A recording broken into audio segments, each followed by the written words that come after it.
Hello, everyone. I'm going to give everyone about 30 seconds to enter into the Zoom webinar today. My name is Linda Griffian, and I'm the Education Programs Coordinator with Business Link. I will be hosting today and helping our speaker out with any information we need help out with in chat. It's a little bit of housekeeping. You can look on your screen and you can see two options. Chat, which lets you say hello and introduce yourself. So feel free to do that while we're waiting to get completely started here. I'd love to hear from you and say hello, as well as a Q&A box at the bottom. So throughout the presentation, if you have a burning question, and we're not pausing to answer questions, or you want it answered when we pause, feel free to click that little box open and type in your questions for today as well. We really want to get to everyone's questions as well. As with all webinars and with all meetings we hold here at Business Link, we start each one with a land acknowledgement. So I'm going to do that now. Business Link acknowledges and respects that we are on traditional land, meeting grounds, territories, gathering places, and traveling routes of Treaty 4, 6, 7, 8, and 10, and the home to many First Nations, Métis, and Inuit people. In the spirit of reconciliation, we acknowledge the lands of those who've come before us, reside here now and in the future. I'm pleased to welcome Jos Herman today to speak to us about risk management for your business. Oh, the excitement of risk that we all get in our entrepreneurial lives. So she'll be talking a lot about that today. That's going to be all in this presentation. We know that there are so many outside forces and forces in our industries that can really bring a lot of risk in business. So I'm really pleased to welcome Jos because she's been here before with some of our CPA presentations in our financial literacy program, and she's able to really dive in and speak to this topic. So thanks so much for presenting this today, Jos, and please take it away and introduce yourself and let's get started. Oh, wonderful. Thanks for the lovely intro. So if I think about, I've got my name of Jos Herman. We've got some lovely designations behind my name. What does that mean? I sit there with a CPA hat on, but I also sit there with a business advisor hat on. I sit there as a business owner myself. And when I think about our firm, Resources and Solutions, what that really means is I'm the founder and president. I feel what you feel. I understand how the operational side of things can get burdensome. I can understand, again, employees and customers and clients, all those things that you're facing, and even just the economy itself, right? But what I do have is, like I said, a CPA background. So, hey, I know tax. I know all the good stuff like that when we think about the financial side of running a business. But I really sit with my hat as a business advisor.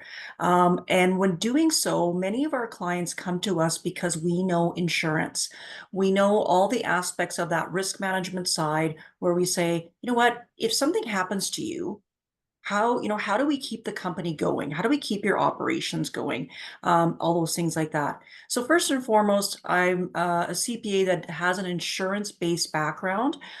We do business planning and financial planning for many of our clients, and I'm a tax specialist. So I'm kind of this lovely unicorn that sits in my firm. And we've been doing this for a number of years. I'll say over 25 years. And we are based in Calgary. We have many of our clients across Alberta and stretching across Western Canada and even Ontario sometimes. So what that means is if I think about what our clients are coming to us for, they're saying, how do I grow my business? How do I, think about, if something happens to me, if I'm sick, what happens to me if I pass away? All those things that an accountant or your main accountant may not chat with you about. Because if you think about accountants and CPAs, we come in different forms, much like doctors. You go to your GP to get your financial statements done and your tax returns done. But if you need the specialty side of things, like what we do, then you would come to us. So again, that same rationale from a doctor side, GP going over to maybe your neurosurgeon or something of that nature. So when I think about what our agenda will be today, like I want to talk about the landscape of business in Canada. It's ever changing, etc. I want to talk about you, your asset, your earning potential. Some of the things that, people don't tell you about in terms of the insurance world that you need to have to protect your business. This is a way to grow your business, protect it, etc. And then if you are incorporated, we also have some corporate planning, discussion with you today. So that's our focus. And it's really interesting when you think about risk management and you think about, your business life cycle. You know what it could look like, right? You're starting in this launch up, you're all those things that go along with the hiccups and strains with it. And then you get to this growth stage. And you may be struggling with that right now of, okay, how do I bring on new customers, all those things like that. And then you kind of get this maturity phase, this idea that, okay, we're grooving now. And when we think about now, what does that exit look like? We stopped using the word retirement. We stopped, because any entrepreneur sort of goes into a new journey. And, we find that many of our business owner clients are sitting there saying, okay, I may start something new. I may now delve into this, etc. So whatever your business cycle looks like and wherever you are, we have seen it all and every industry. So we deal with business owners, we deal with professionals like medical professionals, etc., and we deal with families. And when you think about that business owner side, if you've got a family, it affects them as well. They may be in the business with you, but they also may not be, but be on the sidelines to say, okay, if something happens to me as a business owner, how does that affect then my family, etc. And when you think about even the Canadian workforce or and even the business owner landscape, we have seen a shift. We have seen a shift in terms of how long people stay at jobs. We're finding that, as you know, if you're trying to gain employees, etc., that's looking a lot different. We're seeing a lot of global movement. Where are some of your folks coming from? Maybe you have the ability to, globally expand and have customers outsourced, all those things like that. And then we also think about, well, how do people operate in their jobs or operate their business? You may, be at home, that flexibility is there, or you may have an operations outside of that. But you may have also started as a contractor or consulting, and then you kind of evolved from there. But again, you're now sitting there, you've started your business or where you are in that spectrum. We find that business owners do not have health plans. No one's coming to you to say, well, here you go, here's your group plan, here's the protection you need, when we think about all those things like that. And we also find that business owners need something that is portable, something that they can take with them. So as I said, that journey you may start now or going through right now, that may evolve or it may, be explored in different ways. So we need the portability of any insurance that we look at to go with you as you expand, as you move wherever you may be. So what I also say to people is you have to think of yourself as the greatest asset. Now, this is not an egotistical thing. This is to say, we now have to think of ourselves as my earning potential. What is my earning potential while I grow my business? So here's a simple graph. We've got a table where we've got what's the income on the left side, and then what's the age that you're at right now. And each of the numbers then dictate what is my earning potential by the time I reach age 65. So again, if you're sort of in that mid frame where you're, earning, let's say $65,000 a year, you're in your 30s or whatnot, or going to 40s, that ability, that earning potential can be in excess of $3 million. And we don't think that way, right? We just go, okay, well, I made some money this year, et cetera, et cetera, et cetera. But now you got to think of it as the long-term gain. That's how our business looks at for our business owner clients. What is that earning potential? And what if it stops? What if it, you can't come in the next day? What happens? So think of yourself as your greatest asset. So now we kind of go, what's the next question? From an income profile standpoint, can I save in my business without attracting tax to protect my income? Now, that's an interesting question, right? So now I kind of put my CPA hat on and I go, If you are going to earn income or, have investments or whatever it may be inside your company or even for yourself, now the question is it taxable? Does anything that I'm doing that I'm going to protect my income, could it be taxable or not? So again, if I'm making $70,000 a year and I hope that it keeps continuing doing and growing and those boxes get bigger, can I create a financial vehicle that if something happens to me, that the umbrella comes in with some dollars, that along the way, it's not taxable. And then if something happens to me, the umbrella comes in and it can come in on a tax-free basis. This is the things that we look at. What is taxable during your lifetime? And if you're trying to protect your income, is that taxable as well? So I will say we basically have three things in Canada that are free. Insurance is free, meaning it is not taxable while you live and not taxable if something happens to you. Huge benefit. TFSA, same thing, not taxable while it grows and not taxable if you pass away. Huge advantage there. The other thing is your principal resident exemption. So again, if you own your home, you have the ability to claim the principal resident exemption if you sell it, pass away, etc. So there's not many things that are tax-free in Canada, but we do know from this standpoint, we have these three that are functioning quite well. But the question is, from a principal resident exemption, people have talked to us and said, the government has said, can this change? Can this not be as tax-free as we thought it was? So things do change from a tax perspective. For the TFSA, I wish it was more. Right now, I wish, it was more than putting $7,000 away. We've got folks that are saying, I like this financial tool. And same with the insurance side of things. If we think about things that are tax-free in Canada.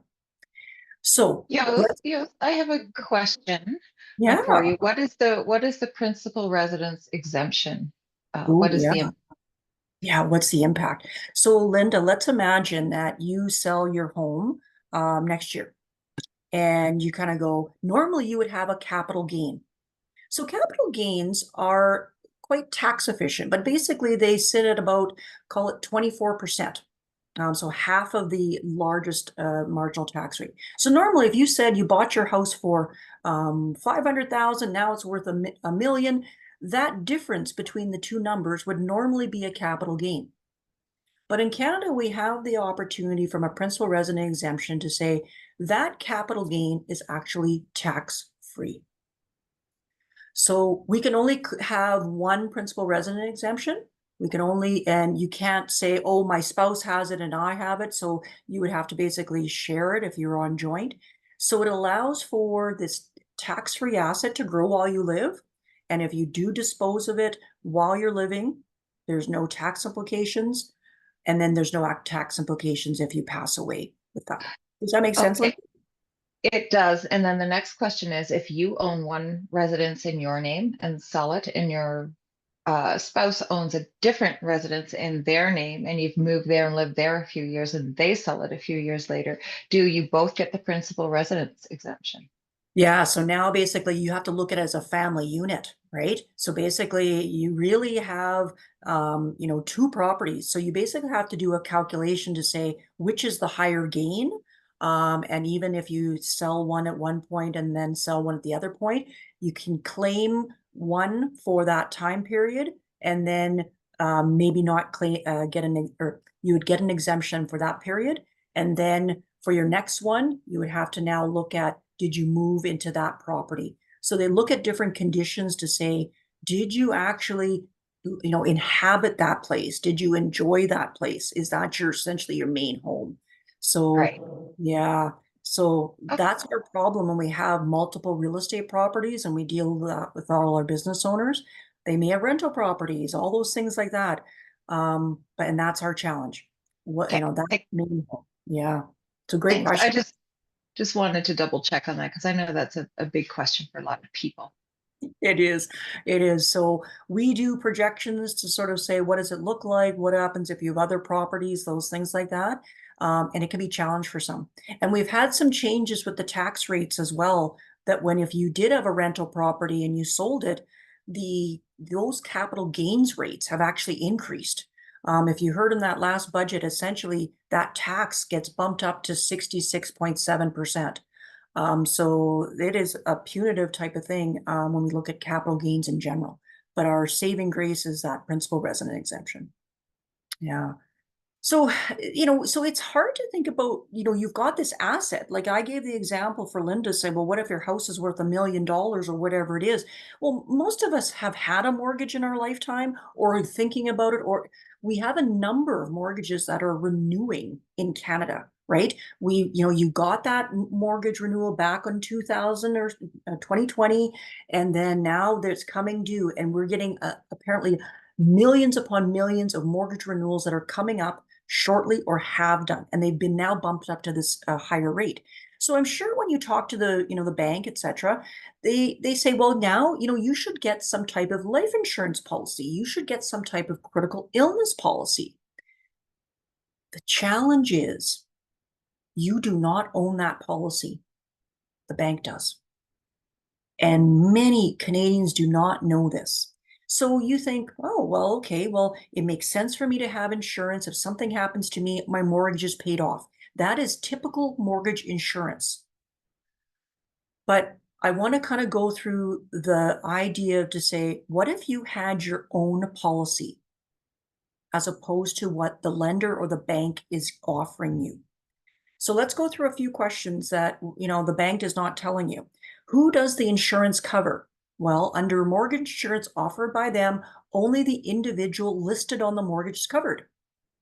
As opposed to if you got your own policy, you and your whole family could be included. Like you could have multiple policies, etc. So that's one of the first things. The other part of it is, what does the insurance cover? It only covers the balance of your mortgage. So you started off with a X, dollars of mortgage. It goes down each year. So does your insurance if you have mortgage insurance that's offered by a lender.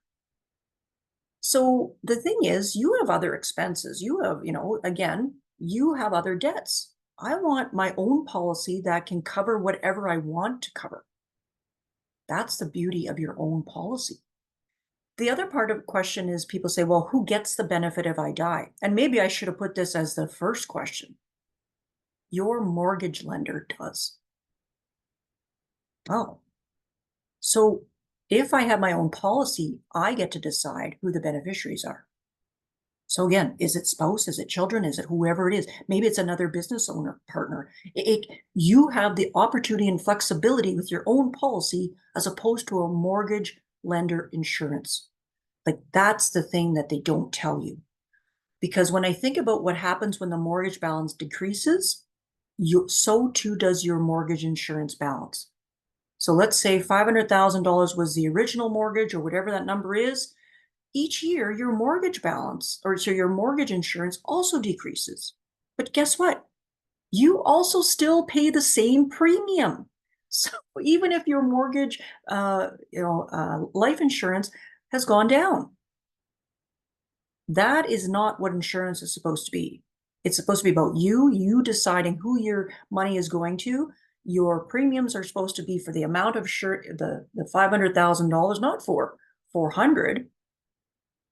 So again, those are the questions that people don't tell you. The other part is that what if I switch mortgage lenders? Well, you lose that coverage, right? So let's say you're at RBC, you switch to TD, you have to requalify, as opposed to if you have your own coverage that's portable, your own policy, you dictate it, you decide who owns it, all those things like that.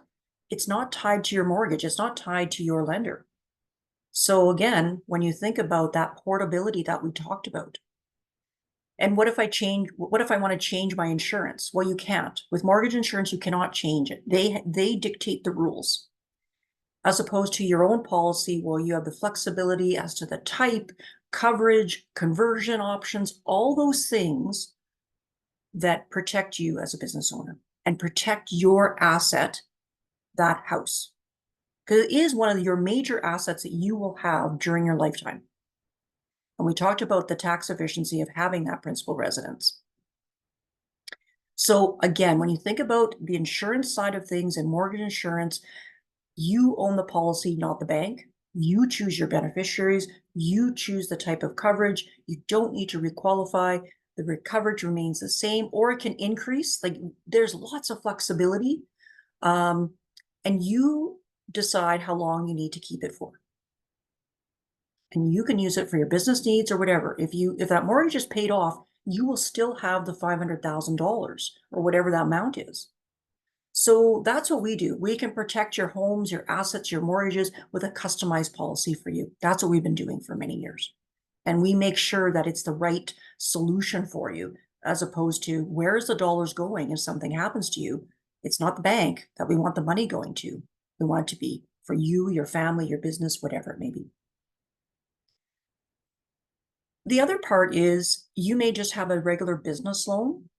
So again, you may have gone to the bank, you've said, we want this loan to do certain things, start up our operations like that. Getting insurance from an insurance company is one of the easiest ways that you can do that. You can own that policy in your actual corporation. You can fund it with low, cheap corporate dollars. So right now, our business rates, corporate business rates are 11% in Alberta. We're one of the lowest in the country. So you can fund that policy and be protected. And what happens is the bank gets paid off and you get to keep what's called a tax account called the CDA, Capital Dividend Account. You can then have tax-free dollars be paid out of your corporation even after your business loan is paid off. No one tells you that. So if you're looking at protecting your home, you're protecting your business, these are the things that we look at for individuals. The other side that people ask us about is the idea of creditor protection. Now, if you think about the different assets that we own as a business owner, they can be creditor exposed in different ways, right? So the question is, if we have assets, is there, could your house be seized? Like, I mean, if you're putting out personal guarantees and things like that, that is something that, we say, well, let's try and look at what kind of creditor protection do you need if things go sideways. And we talk about things like bankruptcy, etc. The assets that have creditor protection are actually your RRSPs and your RIF. So we transition from RRSPs to RIF at age 71. That will be creditor protected, except for any deposits that are made in the 12 months prior to bankruptcy. Your RESPs for your kids, they don't generally enjoy creditor protection, but under Alberta, we have that protection there. So again, RSPs do function well from a creditor protection standpoint. What business owners don't know is a powerful tool called segregated funds. Segregated funds are offered through life insurance companies. So life insurance companies in Canada are like Manulife, Canada Life, Sun Life. There's a whole plethora, just like the banks. Okay, so the banks, the RBCs, the TDs, the CIBCs, same equivalent. But the insurance companies offer essentially a mutual fund that a bank would offer, but in an insured contract. So a lot of our business owner clients, a lot of our self-employed clients now look to segregated funds because there's creditor protection available to them. So what that means is if you have these type, let's say this segregated fund that has the same attributes as a mutual fund, but now with added protection, because it's under an insurance contract, this will give you creditor protection. So why is that? Why is that so unique from a planning perspective? Well, if you name, and I put the last comment here of why, if you name certain family members as a beneficiary of your segregated fund, you get, and what they're called as a qualified beneficiary. So people like spouses, children, etc., that gives you creditor protection. That's invaluable. So again, when you think about, the liabilities that will come up in your life, etc., You want to make sure that you have asset classes that may provide creditor protection because you may need it for your business. And Linda, I think that there is a question that popped out. Um, There it, yeah, there is. yeah. So let's go back to the question about what's the price difference between your lender owned or if you decide, you know what, that's the lovely question. Let's go back to this. So the lender only has one choice in who they get the insurance from. It's only from one company. We outsource and we look at different companies across Canada to say who is going to give you the best deal, right? So essentially, I would say you can get it cheaper from your own policy. That is absolutely because now you can go look at different life insurance companies across Canada. So that's a great question. So let's go back to here. So that was segregated funds, right? So the other part of with life insurance, because remember we addressed it with our mortgage, etc., is that I can also name beneficiaries with life insurance. I can do the same thing of naming my spouse, my children, even my parents, etc., and it'll give me also creditor protection. So again, they are qualified beneficiaries. We have now an asset class that I can name whoever I want if I pass away, and if I name our logical people in our lives, our spouses, our children, etc., I now have creditor protection. So you can get it from two different ways in the insurance world.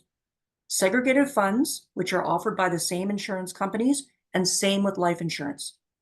So again, when you think about doing that and making sure your business is protected, now you can layer on the creditor protection side from a risk management standpoint. The other side that we talked about, again, we talked about mortgage insurance. Again, there's a clear winner in who this is benefiting. So I think you need to examine, that piece. The creditor protection side, I think that's an added layer that people don't think about, either from a segregated fund side or life insurance side. The other side of it is, what if you have overhead expenses? Now, again, this is like leases, this is things and utilities, all those things that you need to operate your business. How does insurance play into this? Now, we all know there's property insurance. That is completely different. So we don't look at that for our business owner clients. What we do is said, well, I'm going to throw in here an example of Mr. C. Successful business, has good income. What if he could receive tax-free dollars if he could not work? That's what we talk about. From a risk management standpoint, we want to understand that if you have expenses in your business, do you have the ability to receive tax-free dollars if you can't come into work because you broke your hip, you have an illness, whatever it may be? Will dollars come in the door that are tax-free to help you in your business? So we look at the examination of if you're healthy and working, things are going well. Income comes in, you can save, you can have the expenses. But if you're disabled or not working, do you have disability income? Is the debt still there? Are the expenses just getting bigger and bigger? And we notice also that the savings component starts to shrink. It is the first thing that goes. Something happens, savings now are put to the wayside for obvious reasons. So if we look at the financial obligations, they don't go away. The personal side, again, we talked about mortgage, we talked about utilities, etc. Even on the mortgage side, you can have life insurance, but you could also have critical illness insurance as well. So if you did get sick, that you could be protected that way. But you still have utilities to pay, property taxes, all those things. The business side, rent, leases, mortgage, salaries, property tax. Okay, that's a whole discussion. Utilities, liability, all those things that they don't go away when you're operating a business. So what we say is, what's your contingency plan? Where will the money come from if we start to examine all those ongoing expenses as a business owner? So we start to say, is there some type of insurance out there that will reimburse your expenses. And there is. This is called business overhead insurance. They call it, there's only a few that operate in Canada that will offer this. And what it does is says if it is there for your business, even when you can't work. They will pay the expenses for your business. So I want to look at an example here of why some business owners are looking at this. The policy is owned and paid for by your corporation. Premiums are tax deductible. The benefits are paid to your corporation at time of claim. You would show that as income, but then you would pay those fixed expenses that you would need done. So essentially you've got a zero net effect. That is a very, I mean, when you talk about risk management, this is something that many of our business owner clients look at because they're saying, if something happens to me, I now have those funds coming in the door and the general expenses can be paid. So let's go back to our Mr. C. Everything is fine, successful business, has good income, but now something happens. So from Mr. C's standpoint, this is exactly it. He has an accident outside of work. This is not, again, you don't get workers' compensation or anything. He's out doing something, broke his hip. That injury lasted for about 6 months away from work. So now you can have $5,000 come in, let's say for the 5 months, so that time period, and you would have the $25,000, and $25,000 gets injected to the business tax-free. Like that kind of math and that protection that business owners need is something, again, that we focus on. What are the ongoing expenses that you have? They don't go away. You're not there to work. Let's make sure that the dollars come in and they're there for you.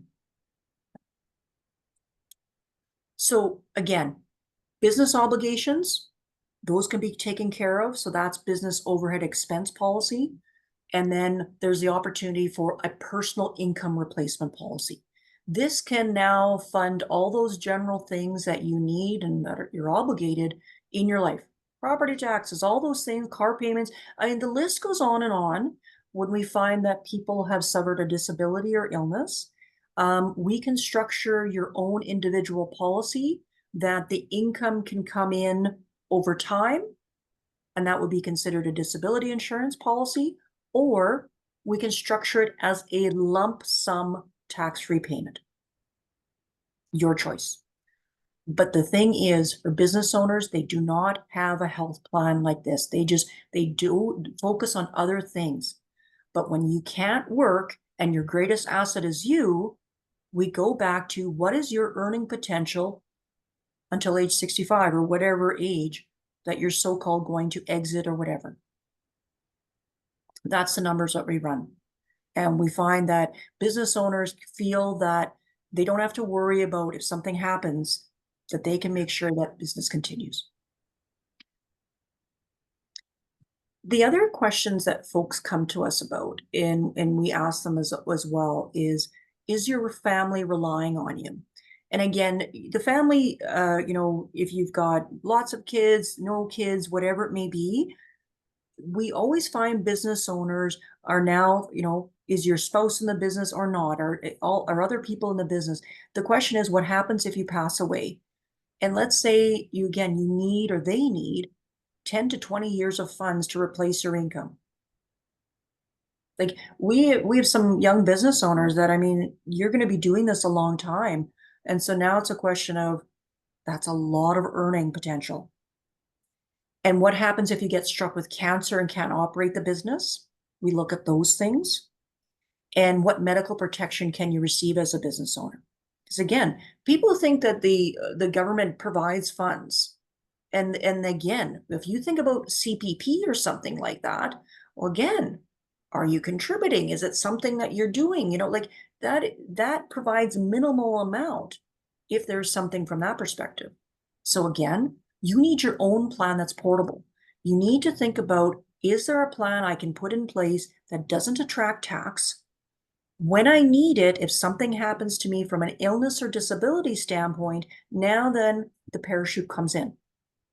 because you've got lots of things from a risk management standpoint, operational standpoint. You need to know that if something happens to you and you can't be there, at least there's funds, because creditors will start calling, customers, all those things like that. So what I'll tell you is, the question is, and it almost leans back to one of our attendees' question is, how, is it cheaper? Is it like, so like I said, we can go to the marketplace and start contacting various insurance companies and say, how much could we do to protect this business owner?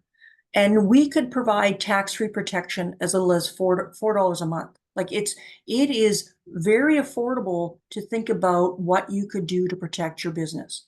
If you have your spouse, there is a risk there as well. I will say this, if you are married and maybe your spouse is at home, or maybe they're taking care of the kids or whatever it may be, people say, well, why would that individual, why would that spouse or significant other need insurance?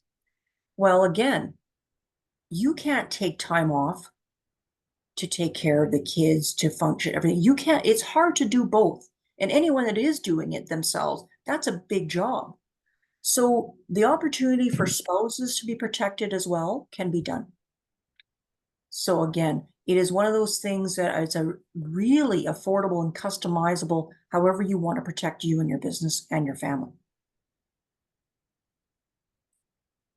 The other interesting thing is some of the health savings plans we do is that, let's say that you suffered a critical illness. So these are things like, what if you did suffer, cancer? What if you had Parkinson's? What if you had a heart attack or stroke or something like that?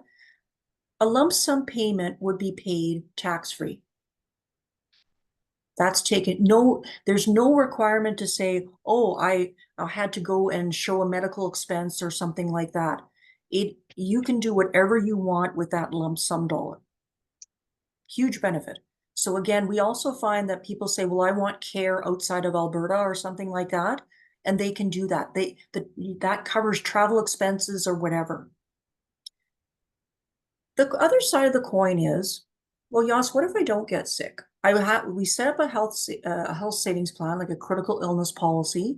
If something happens, let's say you had cancer or heart attack or something like that, lump sum payment comes in. But what if nothing happens to me? What if I, have no health implications? You could actually get those premium dollars back. So you essentially get a health recovery benefit. Like, when I think about car insurance, think of this. You've put, you have car insurance, you're there for the obvious reasons if something happens. But imagine at the end of the day that you get your premium dollars back if you don't get into an accident or something of that nature. This can be done with critical illness policies. So think of it as your health savings plan that provides a dual solution of, if something happens, you have a lump sum tax-free dollars. If something doesn't happen, you also have tax-free dollars as well. So again, just an amazing, when we think about the insurance planning that can happen for our business owners. So I always, ask the question, well, what would you do if you had a tax-free lump sum payment? I think we had $70 million as a lottery for Lotto Max, etc. And there's lots of things people could do with a lump sum amount. But I think the greater question for anybody is, what would you do with a tax-free lump sum payment if you're diagnosed with critical illness? And the question is there a difference between, the other question? I like the flexibility that there is the opportunity for business owners to say, here's what I'm going to spend those dollars or need to spend those dollars on, or, replace my income. And no one can dictate how I spend them. Much like you as a business owner, no one dictates how you should run your business as opposed to business owner A or B. Right? The other question that's popped up, and thanks, Melanie, is the health premium payback something arranged at the time of taking the policy? Yeah, so essentially, if we go back to, this question here, yeah, so you make the decision at the time that that we set up the policy to say, would you like this feature? right? And some people say, you know what? No, I don't think so, or they put it in place. So the choice is yours. So you would have to make that decision when you set up the policy. So quite easy to do. Thanks for the question. Because we never know. I mean, that is our ultimate thing. I mean, we have one of our business owners that he's turned 52 now, and he's, healthy, does lots of things, and then he got struck with the illness, and it's like it can happen to anybody. So we want to make sure that there's income there. Others they take advantage of that, get your premiums back, and he has that on his policy, so he has dual. So again, it's an option available. So I go back to the greatest asset. That insurance protects the most valuable asset, and that's you. Because again, when you think about you at work and all those other people, that's what we worry about. And it's so funny. I go back to that car insurance thing. We get insurance for various things. I mean, we have to get insurance, right, for our homes, for our cars, or whatever valuable other types of assets. But we don't think of ourselves. We may have a Superman mentality and say nothing will happen. Okay, well, the same could hold true with the other assets that you have. Or you kind of think, well, let's make sure that contingency plan is there. And that's what it's for, just like anything. We want to make sure that we have that plan in place, and we want to make sure it's tax efficient. It goes back to, I now have funds that are tax free. So a lot of then questions that business owners ask is, can you have these types of policies, these financial tools corporately? So we can't have RSPs in our corporations, but we can invest in our corporations. That's another thing. We can have insurance in our corporations. Absolutely. So that can be funded through your corporate dollars. Like I said, 11% dollars. There's lots of functionality if you are incorporated. The other thing that what's been happening from a business planning standpoint is the tax that happens in our corporations. Right now, if you start to save inside your corporations, we basically get taxed in our corporations, not at 11%, but essentially 47%, just rounding. Some provinces are above 50% if they want to save inside their corporations. And so when you think about financial tools that like insurance, etc., that don't attract tax while you're living, while everything's going on, that's a huge benefit. So if I think about the other reason why business owners have insurance in different forms is you may have other shareholders in the corporation with you. They may be related to you, maybe not.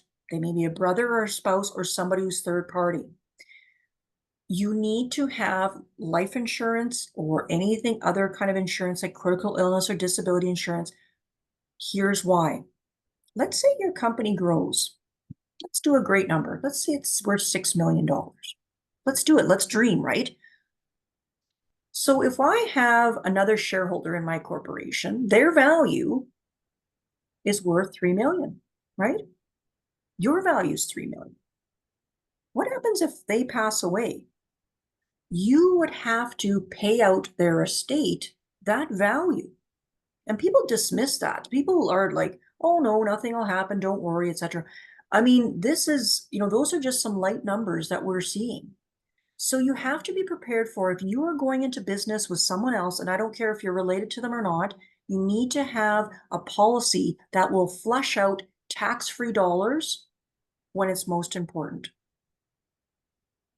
Again, along with shareholder agreements and those things like that, that's a whole other discussion, but this is something where you need to make sure those dollars are there. How do you come up with $3 million to pay out a business shareholder?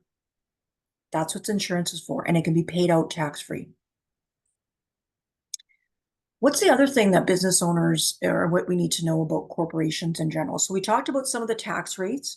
We talked about why business owners, have insurance, especially from a buy-sell shareholder situation. It goes back to we are in a challenging Canadian tax landscape. During our lifetime, for our business, etc., we're running into the situation of Do you own assets corporately or personally? So remember how I said, back with the house, remember how I said the capital gains rates have changed? So essentially, if I had real estate inside my corporation, and some people do for various reasons, if they sold that property, they would not get the preferred capital gains inclusion rates. They would now be taxed at the 66.7% inclusion rate if they sold that property within their business. That is punitive for any business owner client, any professional that's incorporated, whatever. If you have that kind of asset, let's say you sold that rental property personally, there is a threshold of about $250,000 that you could claim have 50% inclusion rate, as opposed to the excess of 66.7% for anything above $250,000. So that is another changing landscape for many of our business owner clients. What assets do you hold? Do they have creditor protection? What's the tax rate if something happens? Is there tax while if I hold this asset? All those things like that.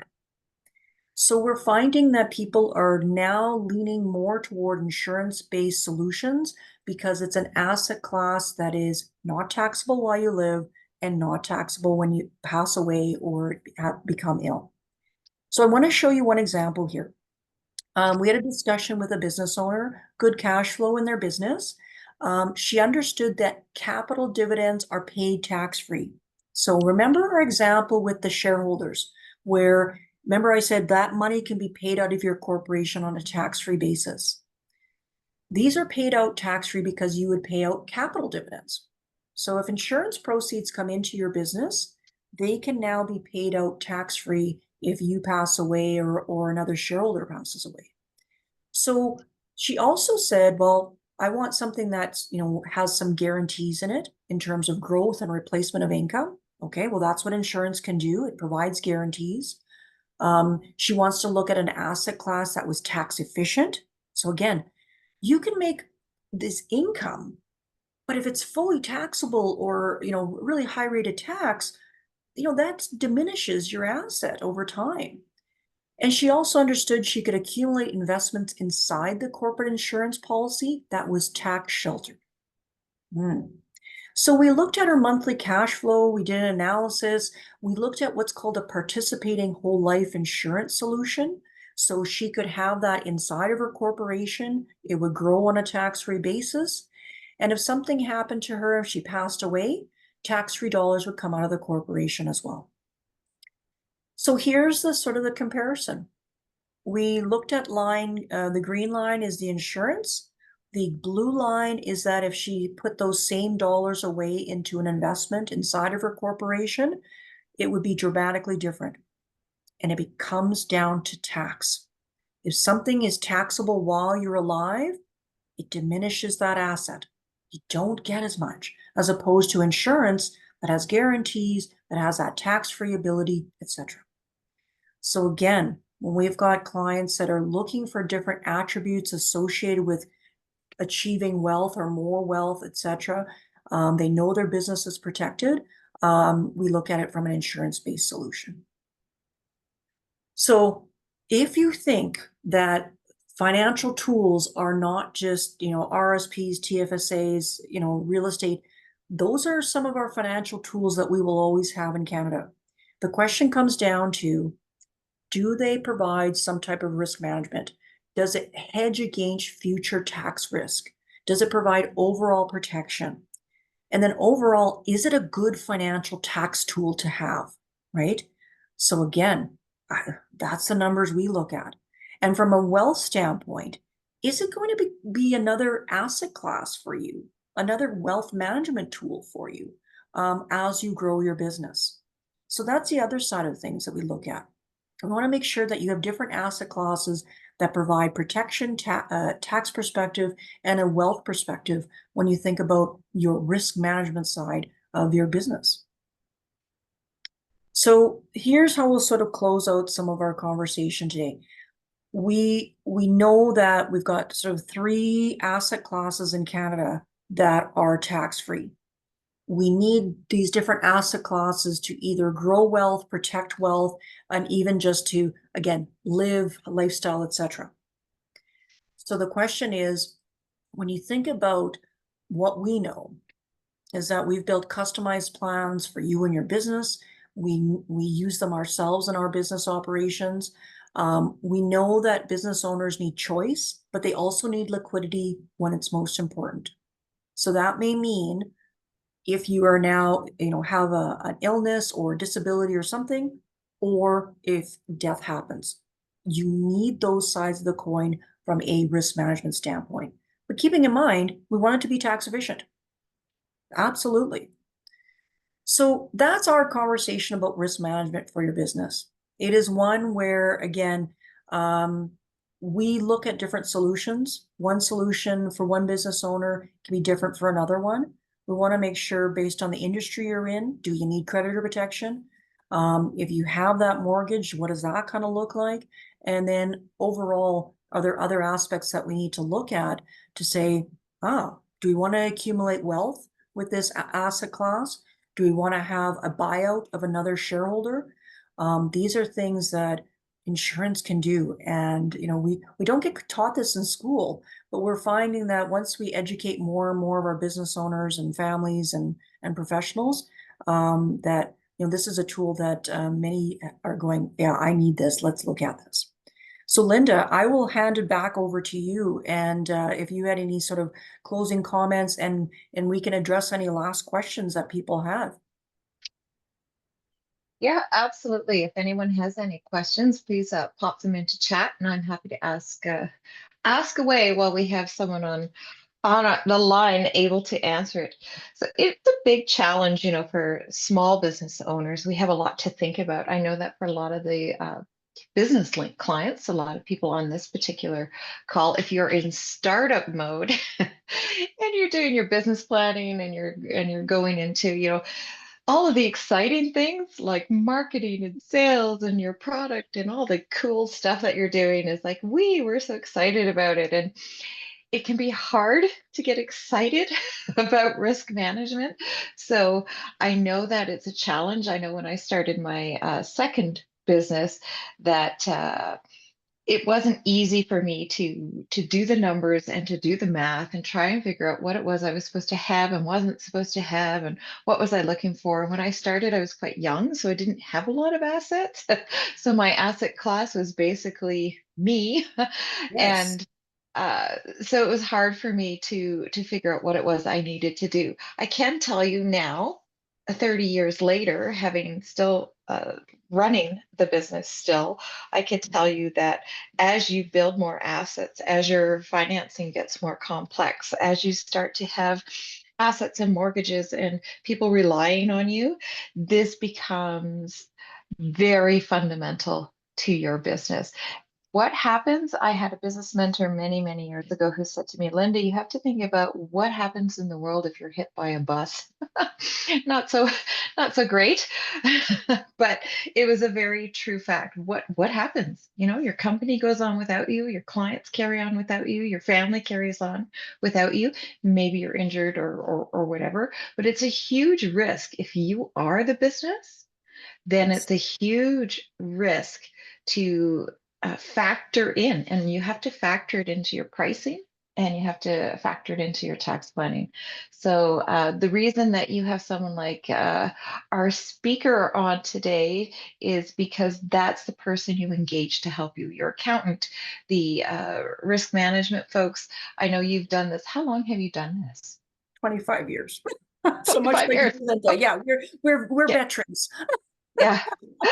So if you've done it that long and you do it every day, then chances are you have the answers quickly for people who have the questions. So don't try to dig for those of you who are participating in today's session.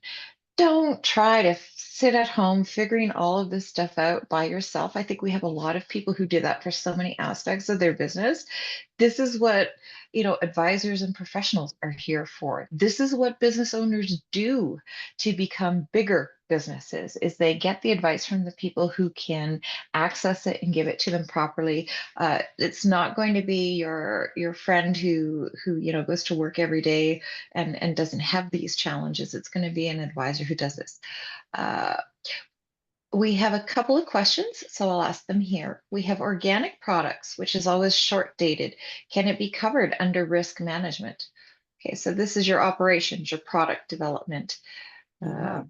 Yeah, so if I think about that, maybe that business overhead insurance that we talked about, if you still have, again, the leases that have to be paid, the utilities, all those things like that, that is something that absolutely can be covered. So it's not industry specific. Like they will not look at you and say, oh, well, you're in organics versus someone that's selling, steel products or whatever it is, or et cetera. So that is a good thing. So I think there's something from that perspective. The other side of it is if you're looking at it from the life insurance or critical illness insurance or whatever that is, again, they're not concerned about the industry. They are making sure that if you have income that's X, how much can we, protect? Is it 10 times earnings or whatever? So again, I think that there's an opportunity to look at it no matter what industry you're in. Quick question then for you is, for Hmm. example, we've had products, especially food products, that have been recalled in recent, like Yes, they're yes. recalled a lot. So food products are recalled, vehicle products are recalled. So if you're in a challenging business like that, which might be what this organic business is in, Hmm. it expires, it gets recalled. There's a risk involved in that. What kind of insurance do you look into to cover yourself for that sort of thing? Yeah, boy, yeah. Because people say, well, Yoss, do you do, E&O insurance? Do you do property insurance? And we don't. We'll do some travel insurance, just as a side thing, but yeah, we don't do the other stuff that's like the property and casualty type. So yeah, sorry from that perspective. We do the stuff that is about you. Okay. Yeah, So yeah, from that yeah, perspective, they're looking at reaching out to their insurance broker it and is. asking about what that would be. That would be property and casualty that they're looking at for that Yeah, particular set yeah, of items. I you know bet. in my business, I have to keep errors and emissions insurance. Absolutely. Yeah. So that is a difficult insurance to find. So if people have any questions about that, I'll just type in my email address because I just switched providers. Yeah. Because I had the same provider for many years and I just switched. But if you need errors and omissions, I've put my information in here. You can reach out to me directly and I'll send you the name of my provider for that because it is Yeah. a challenging to find. It is. Yeah. Okay, what is your advice for a startup shared by three partners with different expertise and ages on how to protect themselves, the business, and their respective families? Okay, so maybe the first challenging question there is, are you in a partnership or are you incorporated with yourselves as directors and shareholders? So maybe you want to type that answer in first and then we can go from there. I will say this. I think interchangeably people use the word partners and shareholders or whatever. And it's just sort of common. So let's kind of start there. And it's a great clarification point, Linda. Is it a true partnership where Linda and I are sharing the cost essentially, or have we incorporated something whereby Linda's a shareholder and then I'm a shareholder? So the thing is, let's go from the first realm. Let's say we're shareholders, and Linda's the sprite young age of 20, and I'm older. I'm maybe 60 or whatever that is. Think of that dilemma. So the person that's 20 or whatever, they're now going, well, okay, if something happens to, the older individual, that's a risk because maybe they have the expertise, etc. The older person may be going, well, who cares if I'm gone or something happens to me? Everyone else is going to take care of me. So thank you for clarifying on your question here. So it isn't incorporated with other shareholders. And so you can definitely have insurance for every single party. So I'm just going to use generic names. Mr. C, Miss X, Miss B. Yeah. So one individual is 45, one is probably in their 20s, and the other one is 57 plus. So again, you would each individually have a policy because here's the beauty of it.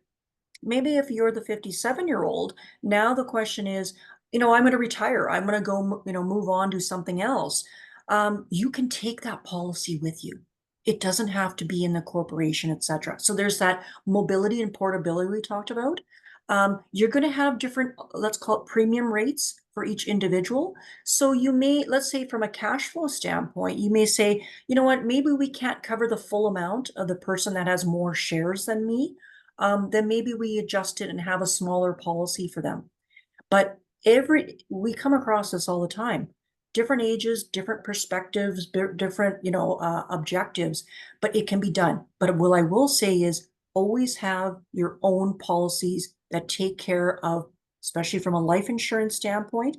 It may be difficult from a disability or illness standpoint to insure older ages, but we look at that as well. Because you want to make sure that if you can't come into work, there's still dollars that come in for you. That's the biggest thing.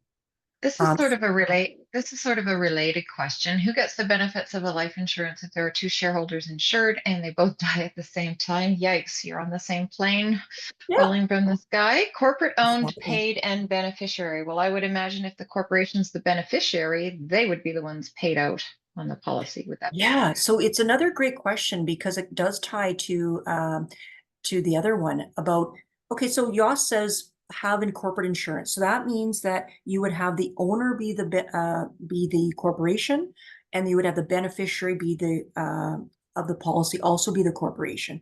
And so the dollars would come in tax free. And you go, okay, now what gets it? Who gets it? So the corporation receives the money. And remember my story about the shareholders, if they both passed away, let's say at the same time or whatever, then you would then have those dollars be paid out to both individuals, right? To their estates.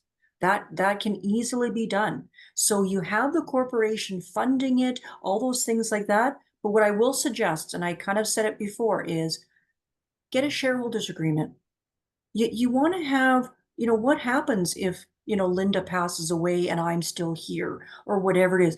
The shareholder agreement will dictate, what happens again, who gets to buy each other's shares, all those things like that.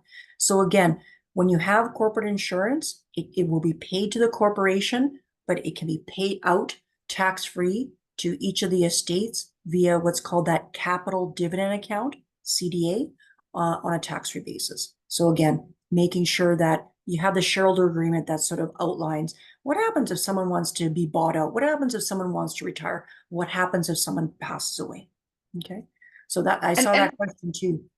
And for people who think that that's an expensive thing to get, it really isn't expensive to get a Oh, shareholders agreement drafted at a law office.